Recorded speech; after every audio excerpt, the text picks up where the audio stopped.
আমাদের সমাজের বর্তমানের মানুষ দুই ভাগে বিভক্ত।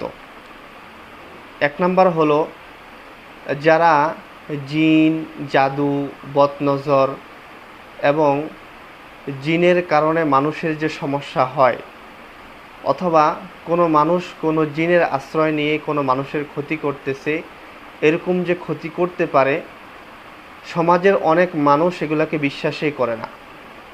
বিশ্বাস না করার কারণে হয় কি, দেখা যায় একজন মানুষ অসুস্থ হয়ে দীর্ঘদিন কাটাচ্ছে, অনেক চিকিৎসকের কাছে যায়, অনেক বড় বড় ডাক্তারের কাছে যায়, পরীক্ষা করে, কিন্তু পরীক্ষায় কোনো কিছু ধরা পড়ে না। যেমন আমার জীবনের বাস্তবতা একটা ঘটনা বলি। আপনারা হয়তো আমার পেজে দেখেছেন যে কিছুদিন আগে আমি একটা মোবাইলে চিকিৎসা করেছিলাম এক ব্যক্তির। তো উনি বিদেশে থাকতো।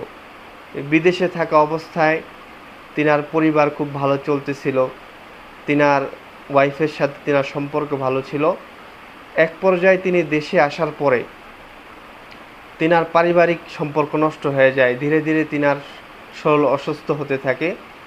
উনি আমাকে ছবি পাঠিয়েছেন যে ওনার মেরুদণ্ডে 2বার অপারেশন করা হয়েছে, ওনার কিডনির সমস্যা, অনেক কিছু সমস্যা। কিন্তু এই সমস্যাগুলো থাকা সত্ত্বেও যখন ডাক্তারের চিকিৎসা করে কোনো কাজ হয় না।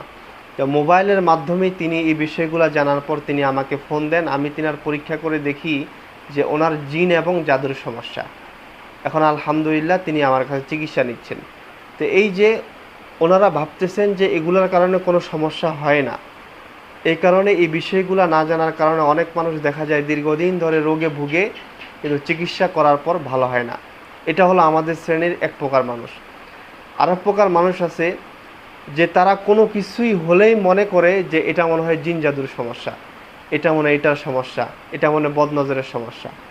অর্থাৎ দুই শ্রেণীতে ভাগ হয়ে গেছে, কিন্তু এমনটা হওয়া ছিল না। আমাদেরকে লেবেল করে চলতে হবে।